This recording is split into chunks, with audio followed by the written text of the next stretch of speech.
What up, y'all? It's DJ Envy. And I am Gia Casey. And this is another edition of the KC Crew. Welcome.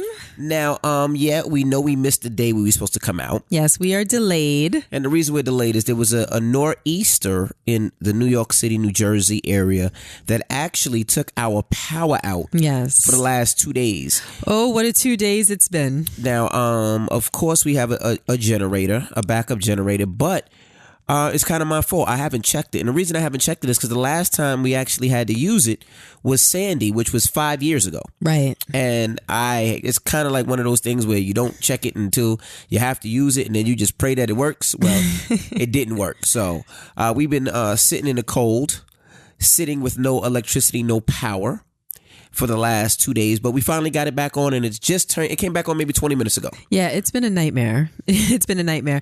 But you know what? I'll say this. It's been a nightmare in some ways, but it's been a blessing in other ways. Right. Because you kind of realize how television and, access to your laptops and things of that nature really can take away from the heart of family bonding. Right. Like we bonded in a way that we haven't bonded in such a long time with our family.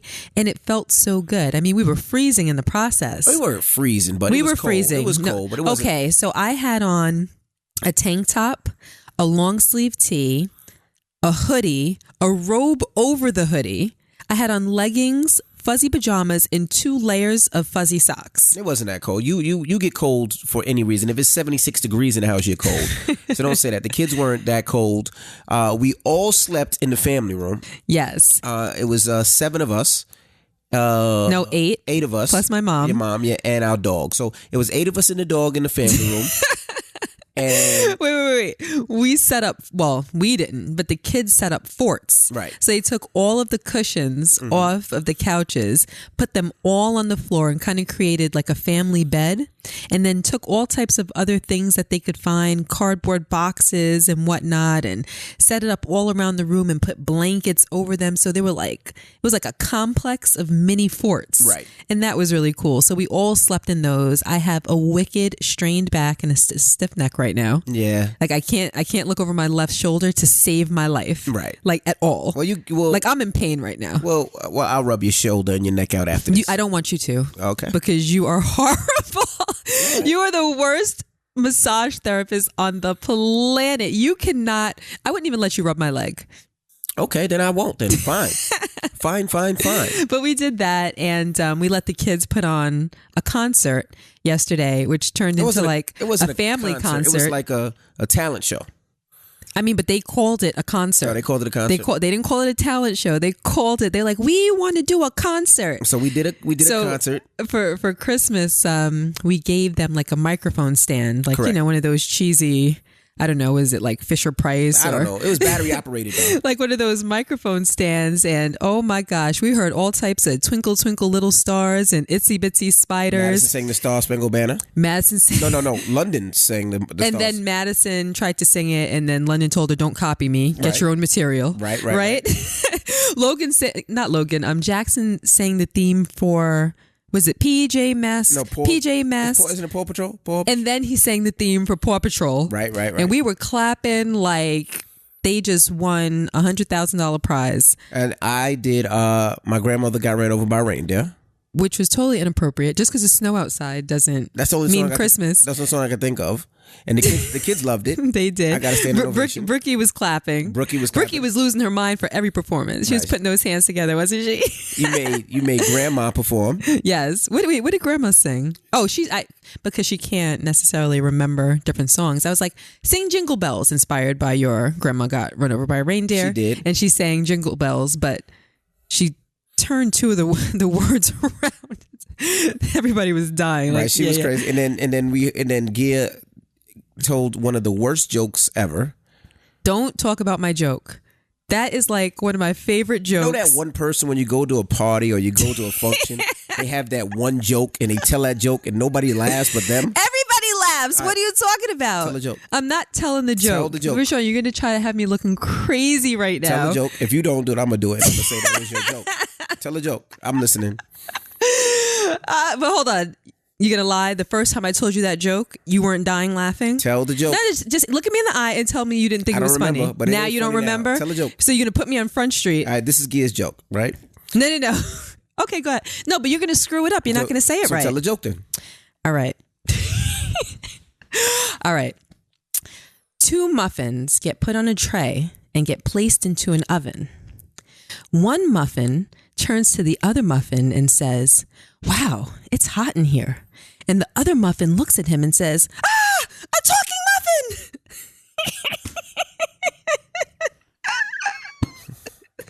You know you want to laugh. You know you want to laugh. That was the joke, guys. There's no more to it. That's it. He was like, "Ah, a talking muffin." They got it. They heard it.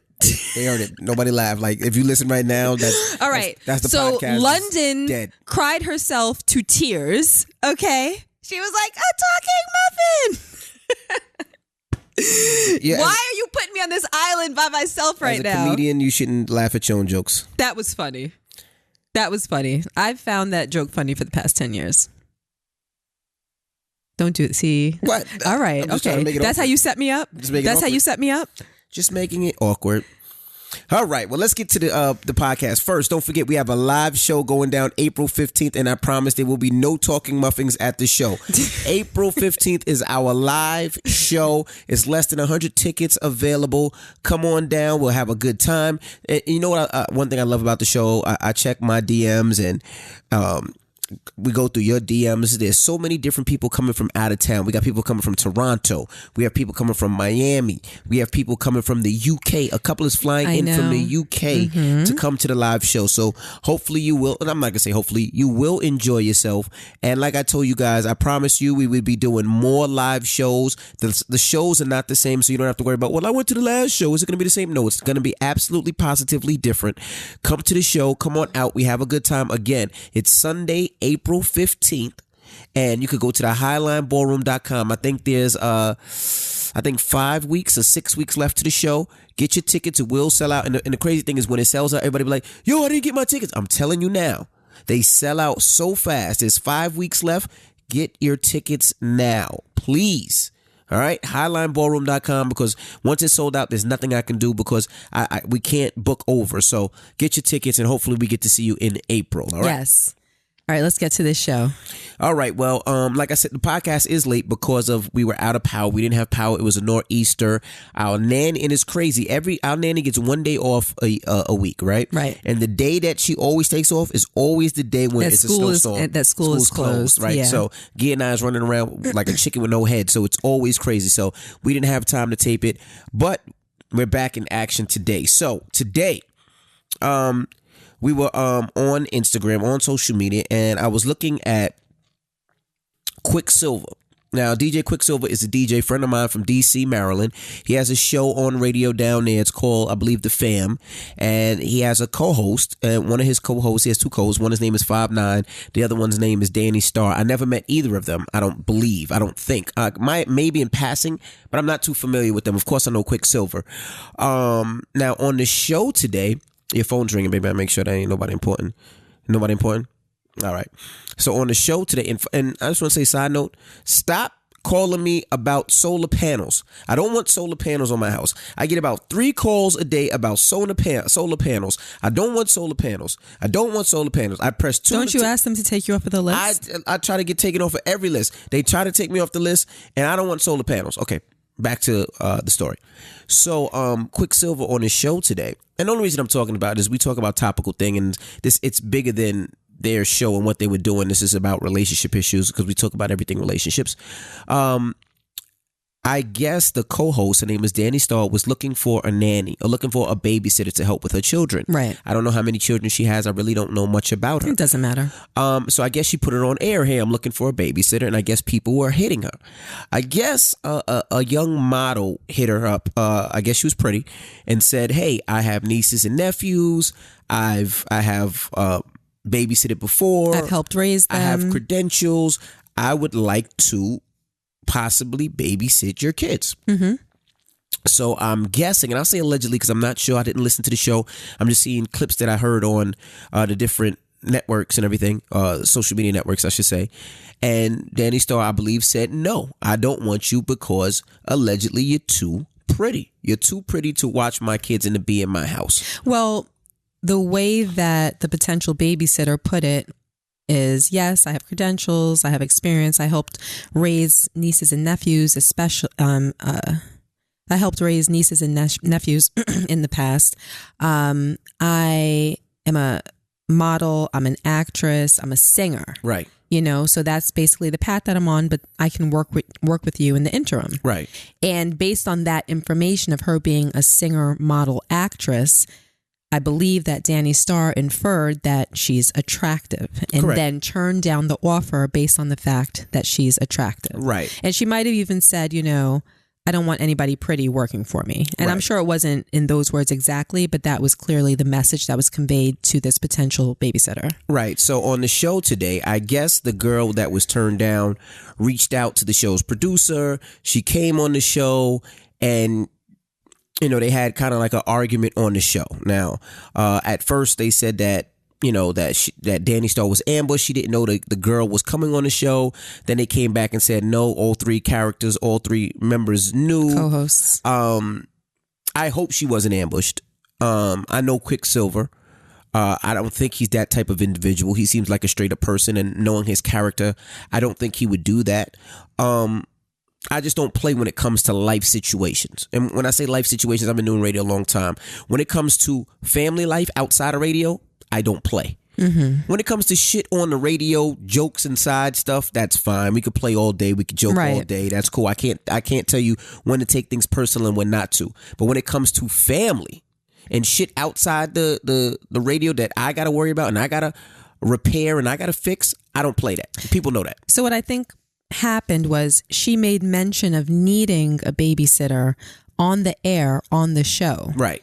They took that information and then reached into her personal life, found the girl somehow. I think the girl hit the producer. The girl hit them. Okay. And then they invited her to be on the show. We'll just say allegedly because I'm not sure what happened or how it went down.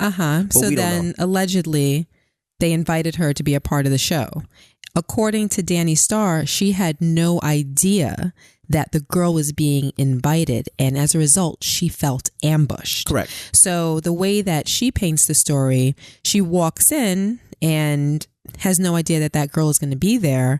The girl is there, and then she has to face a confrontation. Absolutely. And during the confrontation, if you listen to the audio, it seems as though her two co-hosts are on the side of the babysitter as opposed to on her side. Right. So it escalated and it became very, very nasty to a point that she said something to the effect of, "You're lucky we're not allowed to curse because I would curse you guys out right now." Absolutely. And then she quit on air and said something like, "On my life, this is going to be the last show I do with you guys." No, she didn't quit. She said it should be. I don't think she walked off. She said it should be, and she feels like she wanted to quit. I don't think she quit.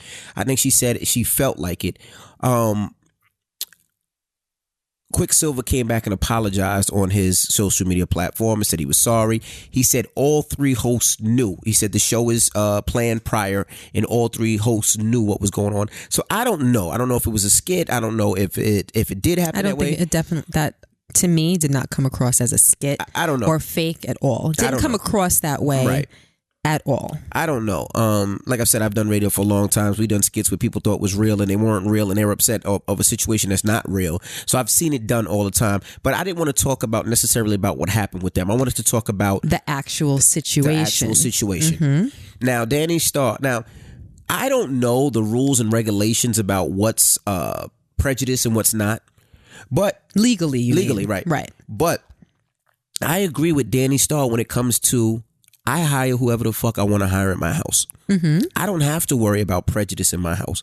I have to worry about what makes me comfortable and what makes me feel okay. Now, if it's a corporation where I run a business, then I have to look at it differently. Of course. But if this is my house, right? Mm-hmm. And I thought about it. And Danny Starr said, look, I don't want a pretty woman in my house.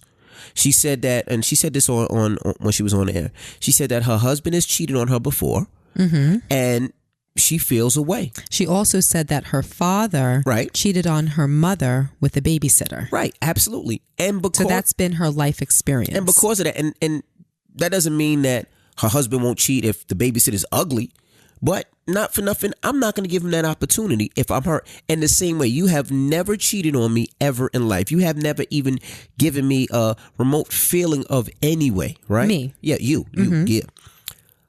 If we got a Manny, right? Right. Please believe the Manny would not look good. He would be overweight. He would not be sexy. Are you serious? I am absolutely positively serious. I'm serious. If a Manny came in here, I don't believe looking you. like motherfucking Boris Kojo or freaking I don't know, Morris Chestnut or whoever it is, no fucking he way. wouldn't get the job. He would definitely not get the job. You would just shut him down. So he'd walk in, and in your mind you'd be thinking, we're just about to waste the next 45 minutes of our lives because I've already decided that you're not getting the job. Yes. Yeah, absolutely. And you can say, but you can say I'm insecure. You can say I'm weak. You can say all these shits. You know what I would say? What? You're right. You're absolutely fucking right. I don't want to have to be in California for 5 days and this Manny picking up the phone like, hey, what's up? No. I don't want to have to worry about a Manny walking around my house with his wife beater on, showing his pecs. Okay, so a Manny wouldn't walk around wearing a wife beater because that would be inappropriate and unprofessional, clearly. Or so he would be fully clothed at all times, clearly. Or him walking in the house talking about, I got to work out, and he got his tight, whatever it called, his tights on to go work out. The leggings. No, basketball shorts. I don't want that in my house. No way. It's not going to happen. But why though? And that's my decision. If like you said, I've never cheated on you and I've never given you a reason to feel as though I would, or just the fact that you know that I don't look at other men like that. Right. Why would you feel as though you needed that extra layer of protection, that you would have to remove any kind of temptation? Because especially if you feel, I mean, I happen to know that you feel that we are very, very strong. Right. So why would you feel that way? I think what's the real reason? I'm telling you, that is the real reason. In life, I need a couple of things in life, right? To work, continue to feel good, to feel right. And one of them is I need my sanity, right? And if there is a dude in my house that I know is highly attractive, I'm not going to have my sanity. I am just not. I'm going to be looking over my shoulder every which way. Because I honestly feel like most men, I'm not going to say all, most men are motherfucking savages. Right? And I'm not going to say all men. And fellas, if you're out there, you know what I'm talking about. A man will kick you and not even know he's kicking you just because that's his. What do you mean he'll kick you? All right, for instance, right? Let's say I'm out in California and you have a Manny, right? Mm-hmm. And he's here and I'm out in California for a couple of days. He might just be like, damn, he's going again? Okay. What would you like me to cook for you today? Just little things like that can affect a situation because that might put in your mind like, yeah, he is going again. And then he can say something sort of like, would you like me to drive you to Logan's basketball game because you look tired? I don't want to be in that That's what situation. you mean by kicking you. Yes, and he might not know he's deliberately kicking me, but that's what men do. You know, especially if it's another attractive female. Hey, you look nice today. Maybe you didn't get a compliment from me for a week because I'm in LA. Mm-hmm. And you might be in a mood where like, damn, you're like, damn, I miss my husband. I'm horny. Oh, and he said, I look nice today. You might go upstairs and start playing with yourself thinking about him. And I don't want that. I don't even want that opinion or feeling or that. What? I'm being honest. So then he start. Your imagination I don't know bananas. You love, but I understand and I agree with you. Oh, that's your motherfucking house. And you can decide who you want. And you know what? You don't have to explain shit to nobody. You could just said, Claire, and I'm not calling the lady a bitch, but you could have said, bitch, you're not working for me. And I'm not being nasty. I'm just, being sarcastic. No, you're not working for me. Mm-hmm. Simple. You know why? Because it's my house. I'm the boss, and you got to get the fuck out. And if you don't like it, go work for somebody else. You know what? If you don't like it, go work for 5'9's family or go work for Quicksilver's family. Maybe they'll be hiring, but you ain't gonna work for my family. And that's how I feel. But you didn't answer the question. What question? My question to you personally is, if, and I said it before, but I'll repeat it. If you trust me then why would that threaten your sanity? It has nothing to do with trust for you. It's me and how I feel and how I look at everything. But why? And that's the question. Why? And maybe it's due to the fact that I have done stuff in the past that I am not proud of. Mm-hmm. And that stuff haunts me. And it's almost like, I know. I don't want anybody around me or anybody in a possible place that can possibly kick me. And I'm not saying you're a weak person or none of that. But I'll fall for any of those mind tricks. I'm not saying that you will. But let's say one day you've been drinking and you come home and he's sitting there. I don't drink when you're not around, ever. Hey, let's say that one moment you do. You know, I don't. Let's say you do. That's pretty ironclad. I don't drink when I'm not with you. Or let's say we get into a big argument over the phone and you're like, fuck. And then here comes Mr. fucking Nanny with a tray on his hand and his shirt off because he just finished working out. But like, I made you some fresh cut strawberries and ice cream. Mm-hmm. These are for you. I tucked the kids in and put them to sleep. Would you like me to feed you those? No, fuck that. There we Get the go. fuck out of here.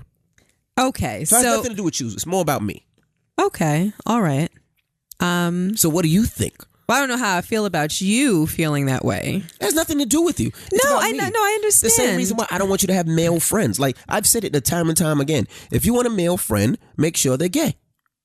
I've said that 1,001 times. Why? Because men are savages. And if you're a man out there and don't think another man will not possibly kick your back in, you're bugging. You're crazy. But if you know that I don't have eyes for anyone but you, then it shouldn't matter if they're attractive. It shouldn't matter if he's bringing me strawberries and ice cream.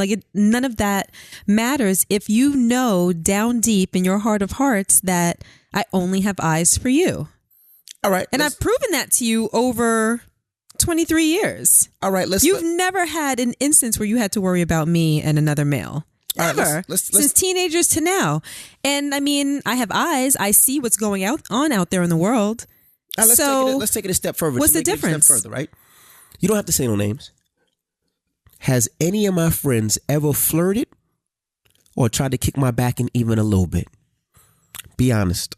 I'm not even going to say friends, my associates, people around me. Have any of my associates, people around me, ever kicked my back in or tried to flirt with you? It's happened. All right. And those are supposed to be my friends or my associates. Those are the closest people around me. So now I'm expecting a Manny not to do that? No, I understand what you're saying, but it shouldn't bother you regardless because you know how it's going to end. It's always going to end in your favor. Right, but this is the whole thing. It doesn't bother me. It doesn't bother me. And the reason it doesn't bother me is because I don't have it around me. There's certain things I don't have around me. You understand what I'm saying? I get it, but we're talking about a hypothetical situation where the potential of it being around you exists, and you're saying that you wouldn't even allow for that potential to manifest into anything. Right, and my whole thing is you shouldn't feel away from the get-go. I can understand if I've wronged you in the past and you don't want anything like that to resurface. I get that. Right. But if you really, really trust me, then there should be no insecurity.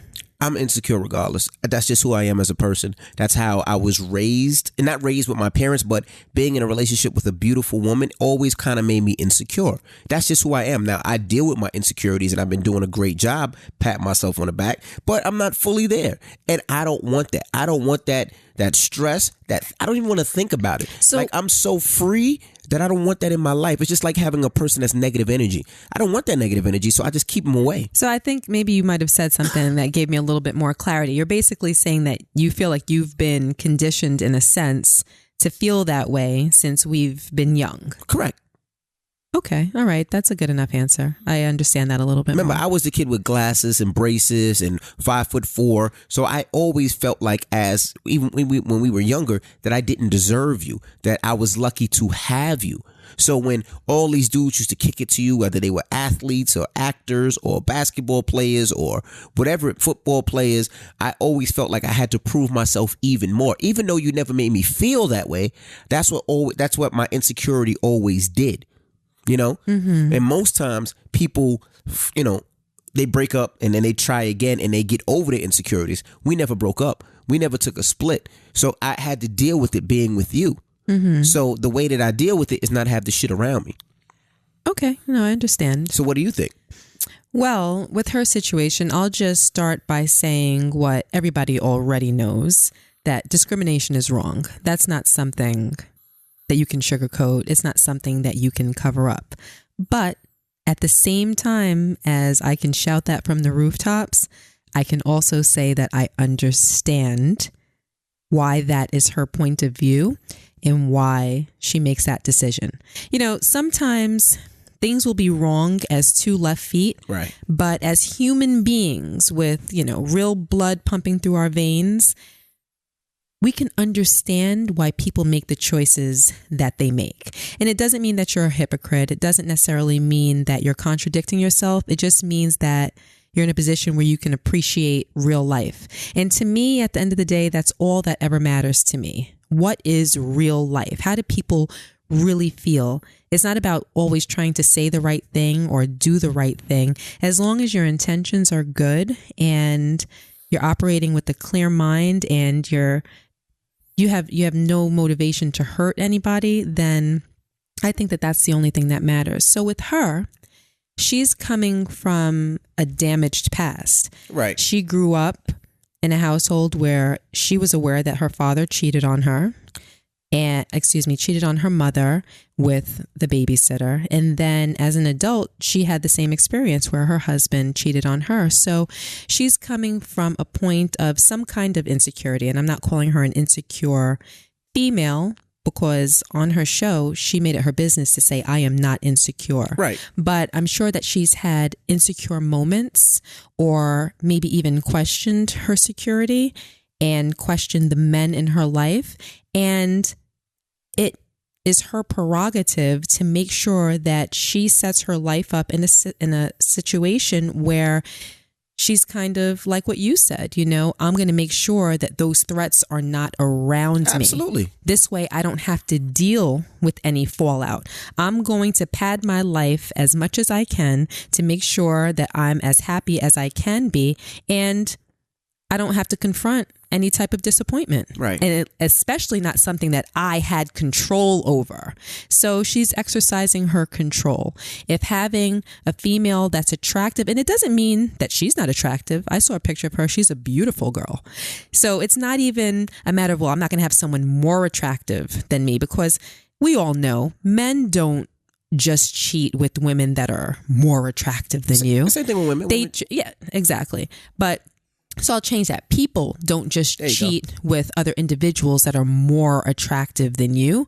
They cheat with anybody. They'll cheat with someone that's far less attractive than you. That person may have just stroked their ego or, like you said, paid them a compliment or offered them some. It could be any host of reasons, but one of those reasons that we automatically think of when we think of cheating is how attractive was that other person? Right. Is that person more attractive than me? Does she have something over me? Was she better in bed than me? You know, whatever it was. So for her, she said, well, you know what? I'm going to eliminate that one thing that most people's minds go through. If you are an attractive female, you are not going to be in my personal space, especially where one of your jobs is to perform otherwise wifely duties. Right. Like taking care of children and being motherly to children in front of my husband, where even if he doesn't realize it, he's noticing something that he can appreciate from you. Right. Do you know what I mean? Mm-hmm. You may be preparing meals. You will be in a position where you're going to be in direct contact with my husband. He's going to be making requests of you or communicating with you or complimenting you or whatever. So the whole setup of a nanny situation that's in your house, say 5 days a week, it doesn't lend itself to a woman that has been hurt in the past being secure. So I feel as though she has the right to protect her own sanity, to protect her home against that. With all of that being said, if she feels that way, then it's my opinion that she needs to ask herself the bigger questions. And that kind of coincides with what I was just asking you. If you trust me 100%, then you should not have those worries. You explained yourself and said, basically, it's not you, it's me. Correct. And with her, I don't think it's necessarily 100%. It's not him, it's her. it is a little bit of him because he has hurt her in the past. Right. But I think that that's something that they need to work towards rectifying. It may never get to a point. It may never get to a point where she'll want to have an attractive woman working in her house. But I think that if there's anything lingering from whatever it is that they've been through, right, then that's something that they need to communicate and work on the trust and the security aspect of their relationship. As a man speaking, I don't want to communicate about it anymore. And the reason I say that is nothing you can say or nothing I can say is going to give you the trust that wants that to be able to happen again. That's not true. Wait. Explain yourself. All right. For instance, right? Right. If I have a secretary, and I fuck the secretary, right? If I'm looking for another secretary,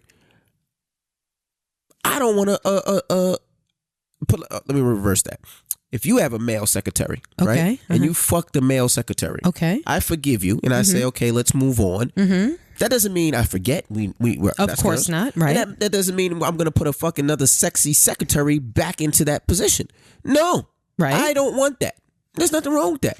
We don't have to have another conversation. We don't have to have another talk. No. I'm not talking about having a conversation about her hiring an attractive nanny. I'm talking about they need to have a conversation about what's really wrong in their relationship that disallows her from hiring an attractive nanny. We know what the problem in is. their home. You fucked the somebody. Yeah, that's the problem, and there's nothing wrong with that. And I don't know if he slept with somebody. She said he cheated. Right, we don't know. Cheating doesn't necessarily mean sex. So I don't want to assume what their situation is. She'll always have that residue. No, she may not always have that residue. My residue fades each and every day. Right. My residue fades each and every day. But it could pop up at a moment of dime. At a drop of a dime, it could pop up. When you say pop up, what do you mean?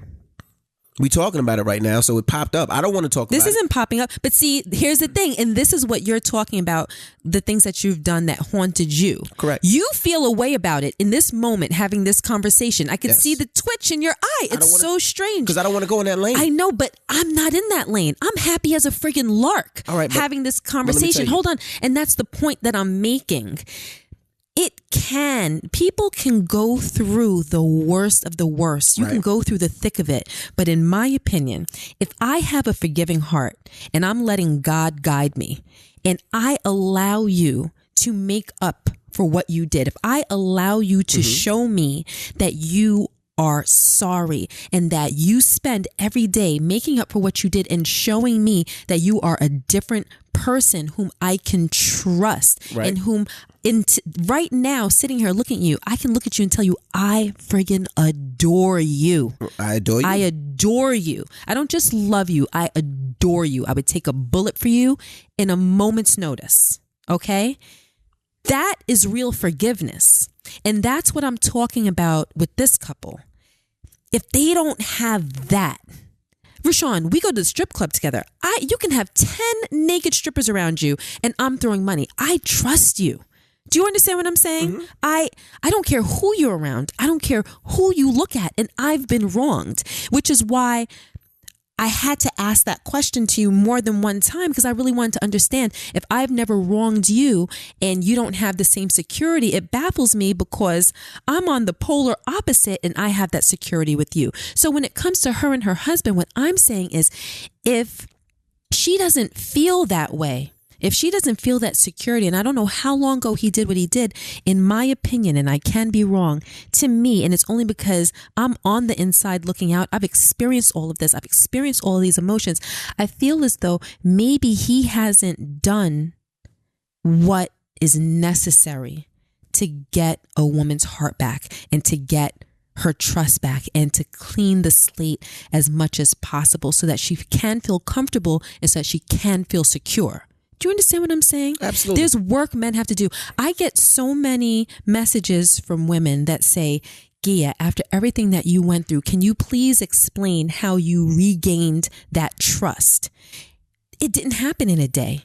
It happened over a course of time. It happened over years. Because what a lot of people don't realize is that what we went through 6 years ago when I found out what had happened, I found out about something that happened 3 years prior. So technically, you cheated on me 9 years ago. So from the moment that I found out 6 years ago, every day has been a work in progress. And I would say as of maybe 2.5 years ago, I started to feel okay. Right. I started to feel okay.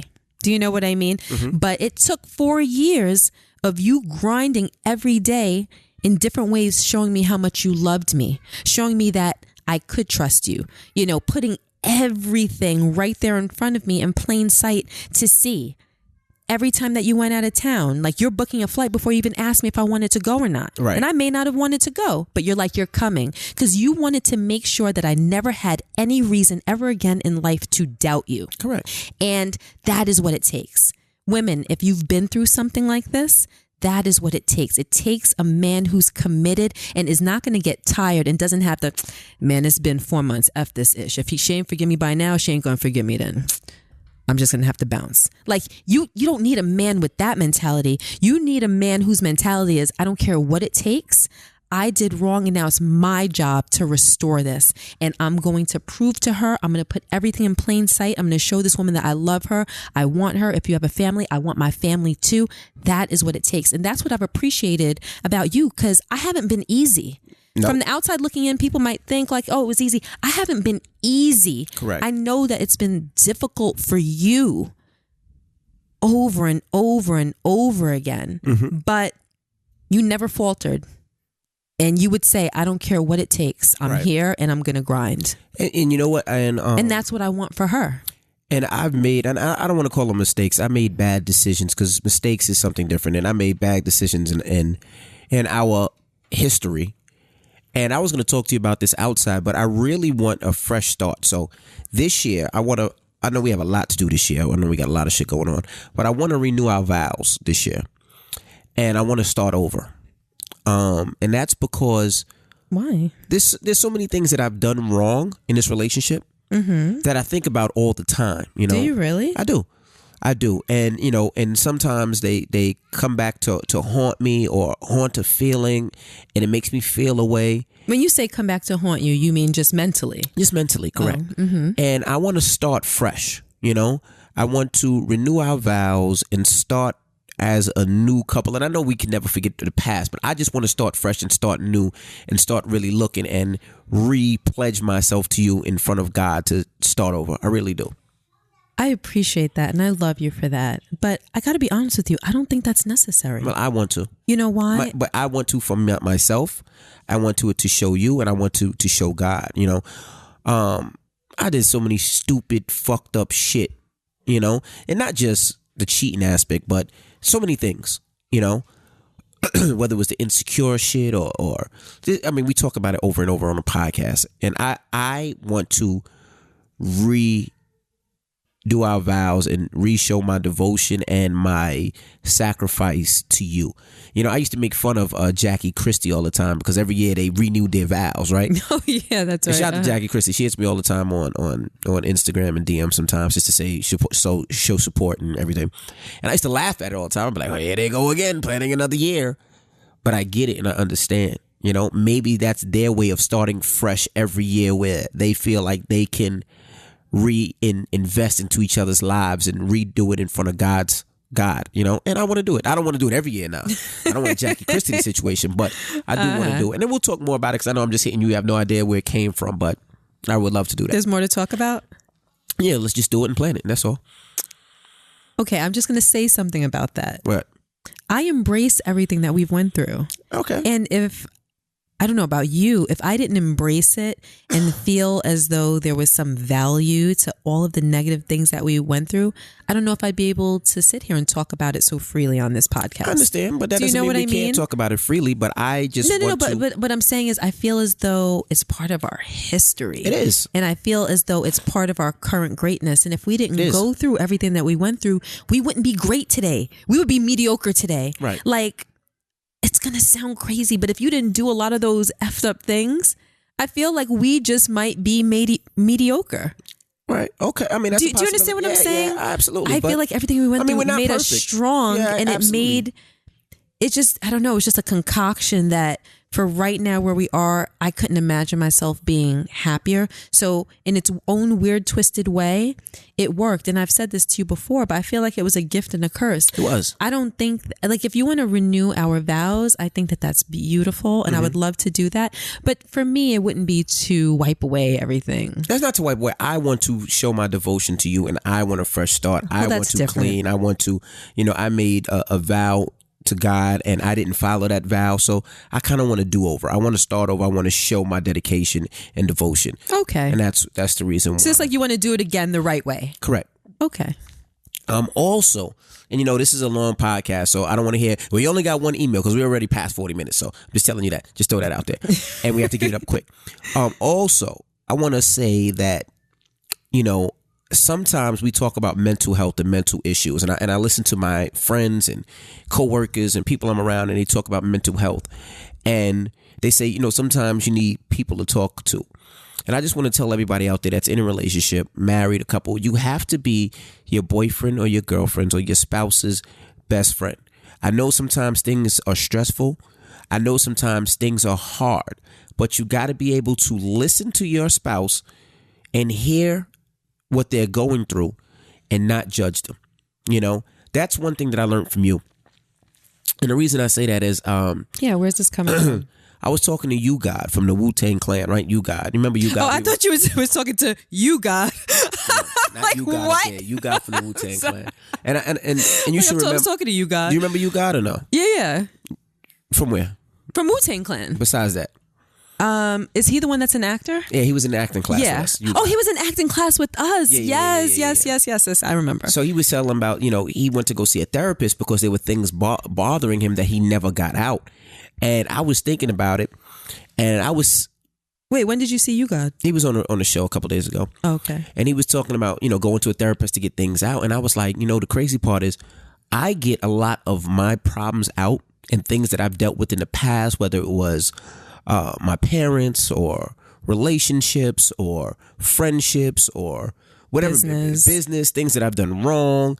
And one day I want to write I want to really talk about some of the shit that I've done wrong.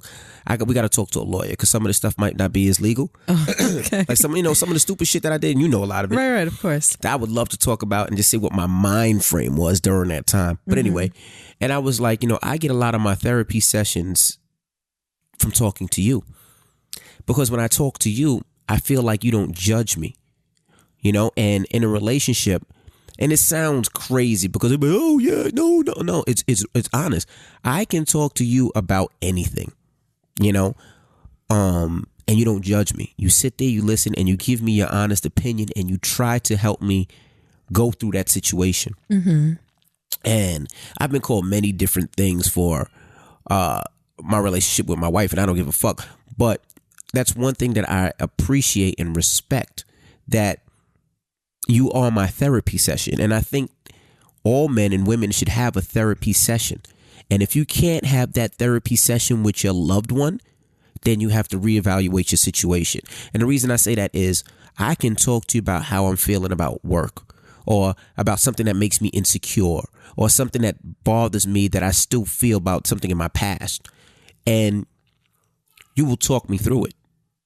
And you don't charge me hourly rates. We don't have to stop at the 59-minute mark. We can have hours of that conversation. And that's what we should be able to talk about. I'm bad because I'm not that type of person. And I don't want to say that cares, because I do care. I don't know how to ask the right questions. I never asked you about, hey, you got cut in your face. Did that affect you as a person in a negative way? I've never asked you, because I always felt like she's good. She's strong. Let's keep it moving. I never asked. I should have. I never did. But you always ask me about how everything affects me. And I just want to tell the men out there that if there's something that happened in your ladies, your woman's, your girls, your fiance's wife, you should have those conversations, because you never know where it will go. You never know what Pandora's box that it will open in a positive way. And I want to say thank you, because you're that outlet to me. you know? And I was like, damn, I don't have a therapist, but I get everything off my chest. And I was like, why? And I was like, I have those conversations with Gia. And I just want to say that. Thank you. Oh, thank you for saying that. I appreciate that. This ain't a titty sucking contest where I'm just sucking your titty. I really feel it. All right. Now, let's get to the email of the week. Now, it's already overtime, so we're overtime already? But we will be in a second. Okay. All right. Now, I have a little cold, and the house is finally heating up. Yes, it's warm. I've taken off a couple of layers. Now, also, if you hear our kids, they just got home from gymnastics, so they should be coming in the room. There's a very good likelihood that London's going to come in here talking about, Mommy! And I'm kind of surprised that they haven't come in here. I'm kind of hurt. Are they home? Yeah, they're home. Well, Irma might hear us doing this, so she might be trying to contain them. And especially since... I hope she is. We had a huge talent contest last night, and I won. But anyway, first and foremost, let me see. All right. Oh, there's two. We got to do two. Okay. Yes. These are all about kids, raising their children, all right? Okay. Hey, Gia, I listen to you guys every single week, and I love you so much. Need your help ASAP. My son keeps coming home talking about the same child hitting him as well as classmates. I'm so livid. My son's dad is like Envy when it comes to this. Laugh out loud. I want to handle it in a nice, professional way. Please help me. He's 5 in pre-K. Again, he keeps talking about a child hitting him as well as his classmates. What should he do? Me first, I go. All right. Oh, you're ready. You want to handle this one. That's perfect example. Perfect example. And I'm going to tell you exactly what to do so you don't get in trouble. You have to teach your son how to defend himself. All right. I'm not saying fighting is the way. I'm not saying fighting is the key, but you have to teach him how to defend himself. Simple. If he does not know how to defend himself, if his dad doesn't want to wrestle with him or teach him how to fight, that's fine. That's cool. Because sometimes we can't do that. Put him in karate. If you don't want to put him in karate, put him in boxing. Now you're not putting him into these things where you want a long time profession. You just want him to learn how to defend himself. All right. Now you don't tell him to defend himself right away. Simple. This is how you protect yourself. First, what you do is when the kid hits him, he has to tell, hey, whatever your teacher's name is, hey, Mrs. Harriet, Timmy hit me. Can you please tell Timmy to stop? Next time Timmy hits me, I have to defend myself. Right then and there, you gave it out. Mm-hmm. He said, little Timmy hit me. And in my terms, next time he hits me, I'm going to bust his ass. That's clearance. Next time Timmy hits me, your son has to put the beats on him. Not just one hit back. So wait. You have to make him cry. Because once he cries, Timmy will never do it again. I guarantee it doesn't matter how little your son is. Once these kids cry, no kid around him will want to cry and will ever fuck with your son. We had the same situation with Logan. Yes. Logan was a very small kid. Still small. The bigger kids used to pick on him. Mm-hmm. Same problem. I told Logan, the first thing you do, you tell a teacher. Second thing you do, defend yourself. But you got to make the boy cry. Once that boy cries, wow, what happens? No kid messes with him because they're like, Logan's crazy and Logan will fuck us up. And Logan hasn't had a problem. Has Logan had a problem since? No. Does Logan have a problem with anybody now? Has Logan ever came and said, this kid did nothing? No, because Logan, I think Logan's peers knows that he's strong and will defend himself. And why? Because he fucked up that one kid? He cried. I mean, I think it might have been more than one kid. Might have been a couple, but that's my... A couple of different situations. But you think that it's just a one-time thing? Like if a child hits you once, so that's not like 3 strikes and you're out? No 3 strikes. You hit me once. I disagree. I'm going to tell a teacher. The second time, I'm going to defend myself. And you have to teach him that. Say, defend myself. Those are terms that you can use. So if you ever get called in, your son said he was going to defend himself. He defended himself. That's different than my son beat him up. Okay. Defend himself. So I would go about it slightly differently. I think that if Timmy puts his hand on your son, then your son should give Timmy a warning first. Timmy, if you put your hands on me again, then I'm going to have no choice but to defend myself. After he gives Timmy that warning, then he would have to go to Mrs. Harriet and tell Mrs. Harriet, Timmy just put his hands on me, and if he does it again, I'm going to have no choice but to defend myself. Then he needs to come home and tell his parents, Mom, Dad, Timmy just put his hands on me. At that point, it's the parents' job to send an email to everyone that counts at the school, meaning the teacher and the principal, and also if there is an assistant teacher. So everybody is on that email. Everybody gets CC'd, documenting exactly what happens, and to a point where it's reiterated that Miss Harriet was made aware. Then I would give one more time.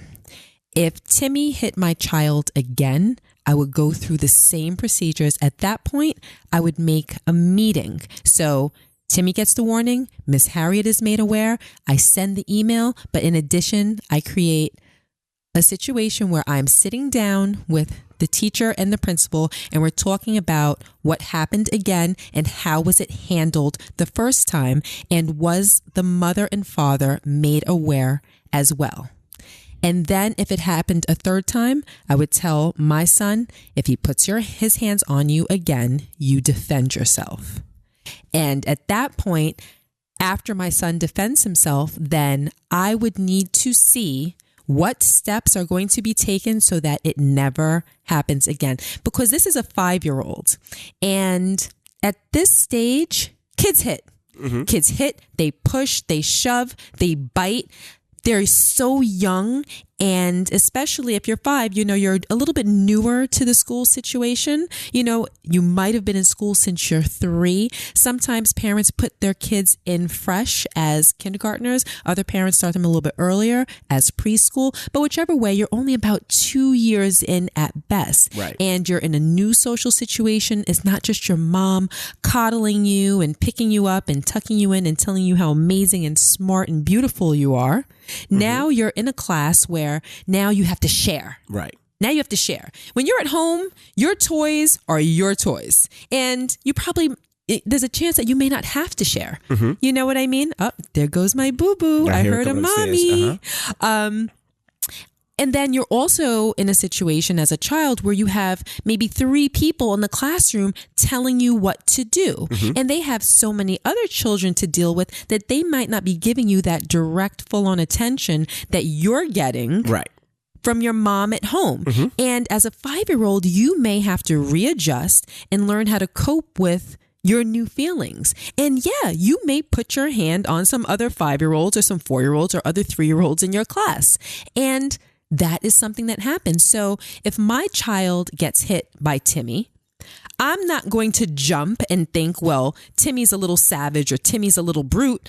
I'm going to think to myself, well, Timmy just may need to learn how to cope with whatever emotions he's having as a kindergartner. Right. Do you know what I mean? Absolutely. And I can understand that because it could just as easily be my kid on the reverse end and be my kid that's hitting someone. And I would hope that another parent would exhibit the same understanding and the same grace towards my child and not make a meeting to say, well, Timmy has to be pulled out, or if it's my child, Jackson has to be pulled out of this class and put into another class, or he needs to be expelled from the school because he doesn't know how to keep his hands to himself and my child is in danger. No, I care about my kid, and guess what? I care about Timmy too. Do you know what I mean? So as long as Timmy doesn't have any documented behavioral problems or psychological problems, and I don't feel as though he's a threat, if I feel as though whatever his behavior is can be managed by his parents and the teachers, and they set up a program or, some type of, they put something in place to make sure that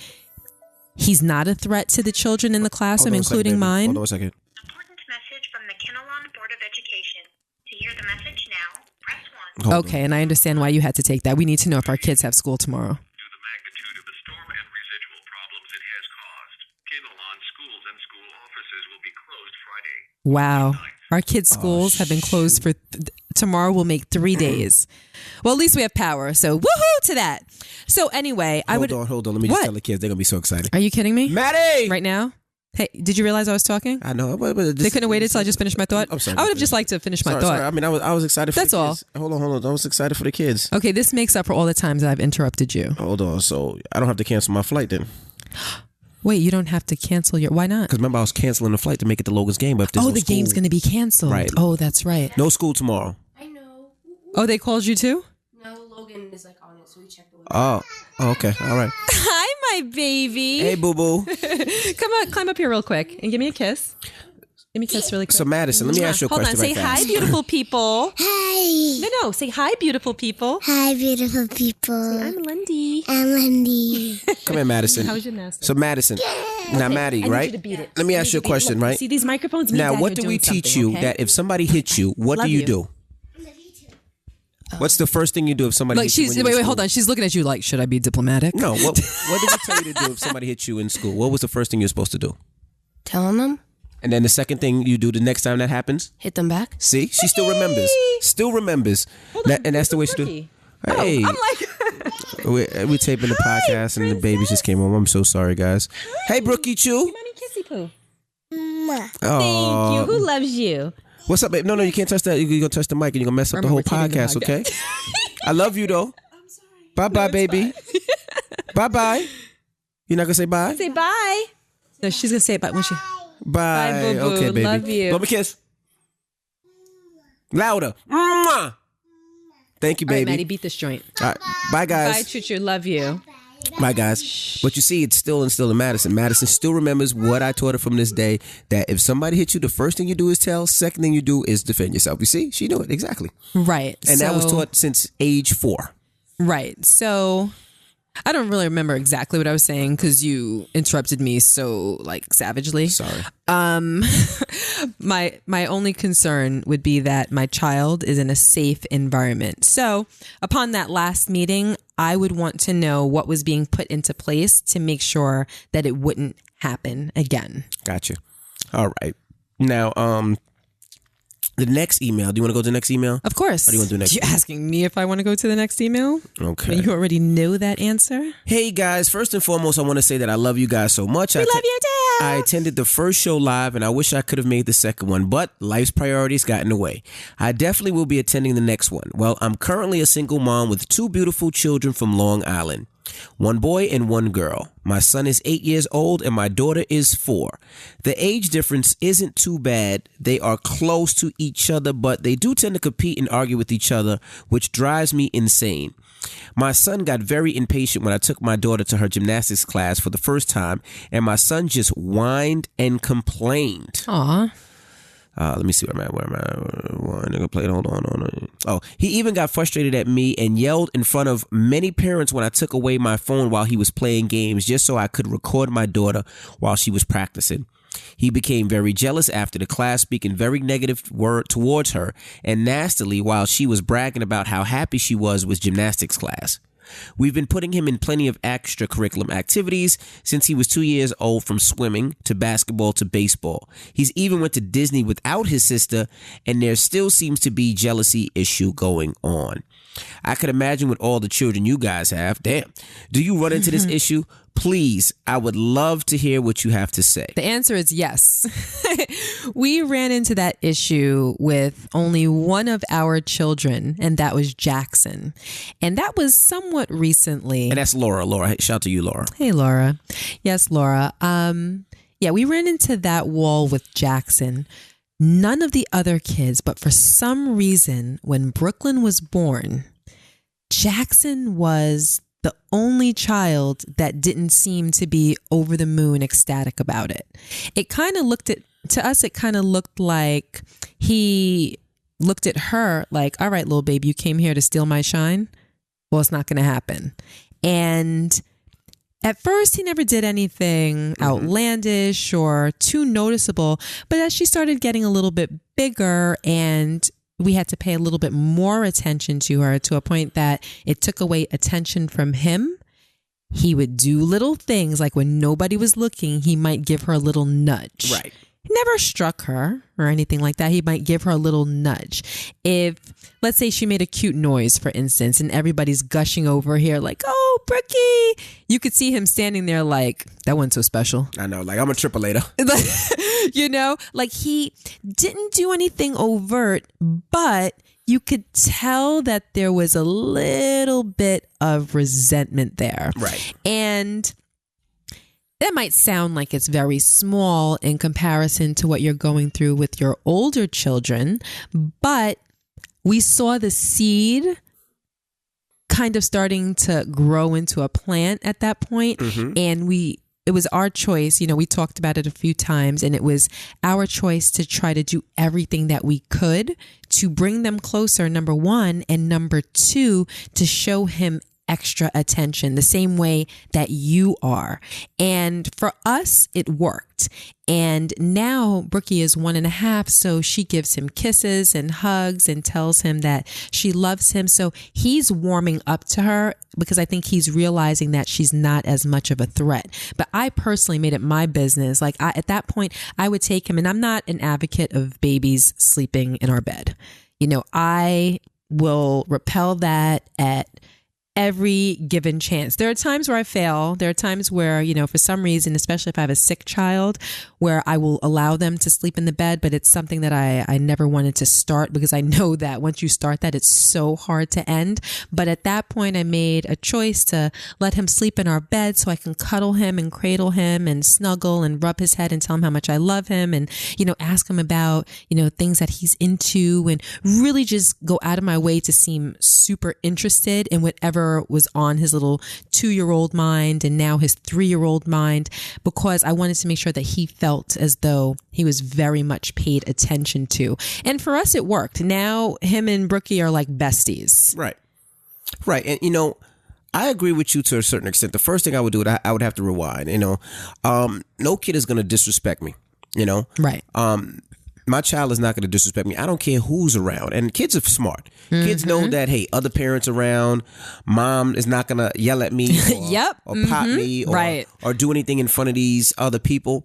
You're damn right I won't. I mean, you're damn right I will. Right. No, I don't give a fuck. Disrespect is disrespect. If you disrespect me in front of anybody, I'm gonna pull your coat card. I'm gonna pull your what's your coat card? Coattail. Your coattail, yeah. Or pull your card.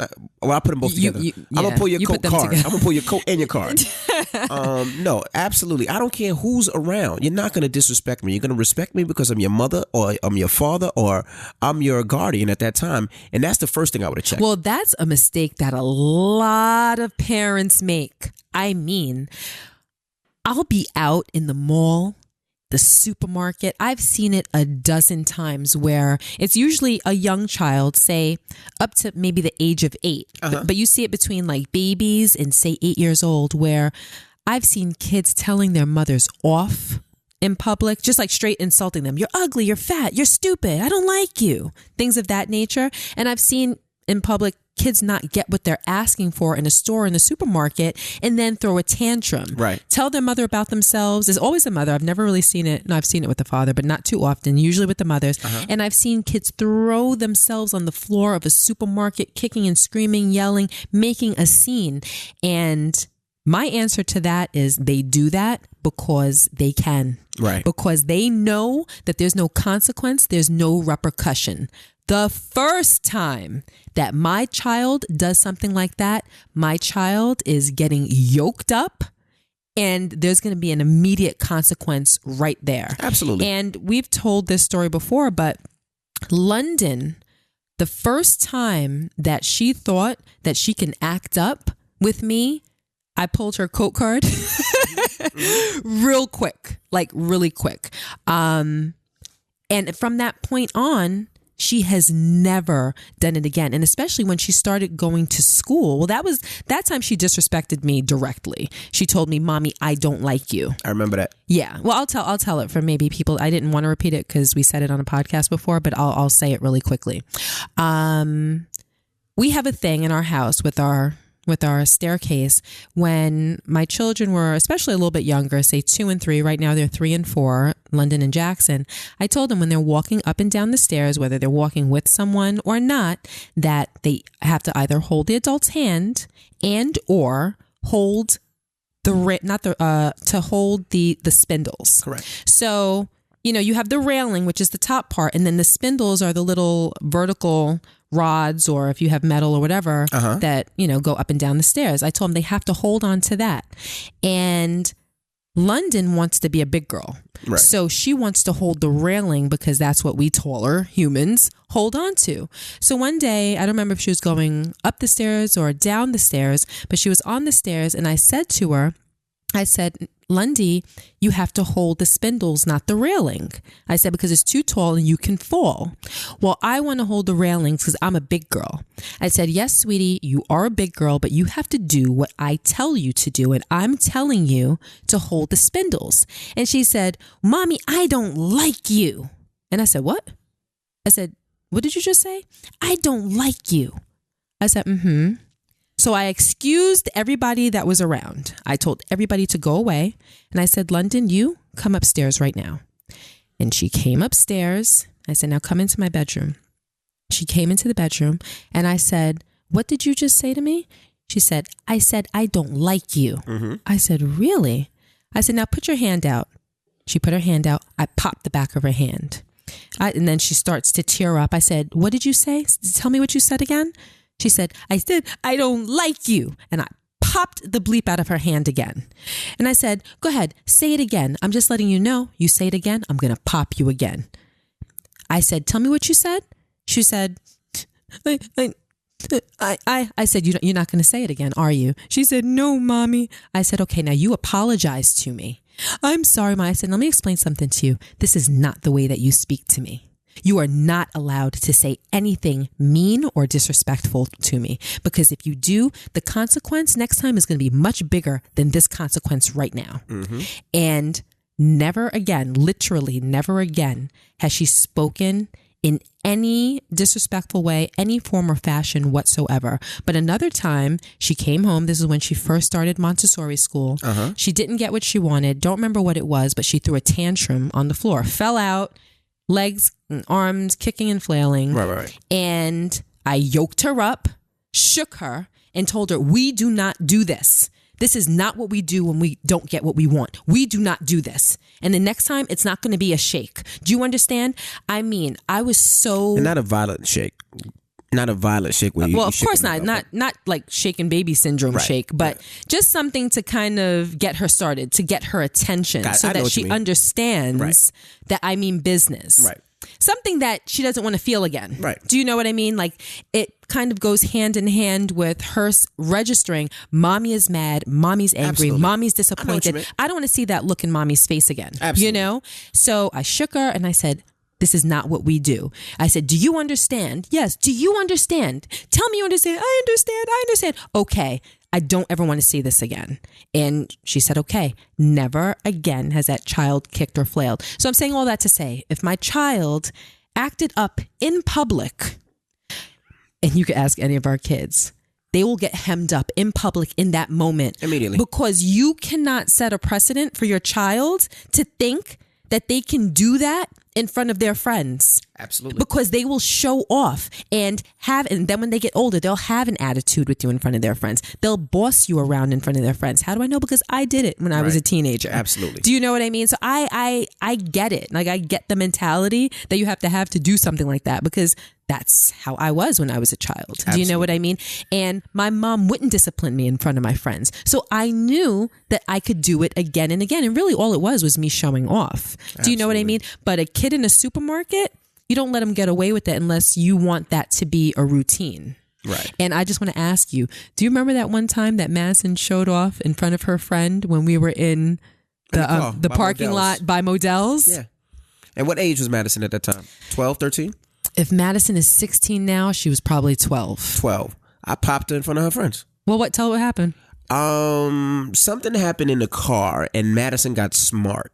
Mm-hmm. And I don't remember exactly what happened, but Madison was a type of kid that never got smart. But it was obvious that she tried to show off in front of her friend. Yep. And I guess she thought that I wouldn't say anything and do nothing. I pulled that motherfucking car over and popped it right on her lip. Yep. Don't talk to me fucking like that. Yeah, you plucked her. Plucked her right on her lip. Like, you plucked her right on her lip. At age 12, plucked her right on her lip. No. Hold on. Maybe you don't remember. I don't. You pulled over. You hopped out the car. I turned around. I saw the fear of God in her face. You flung open the backseat door. You unstrapped her, took her out of the car, and then popped her on the lip. Yeah. And then popped her on and said, don't you ever think for a minute that you can disrespect me when we're by ourselves or when you're in front of your friend. Right. Yeah. And I'll do it again. She cried, and then we were taking her and her friend somewhere.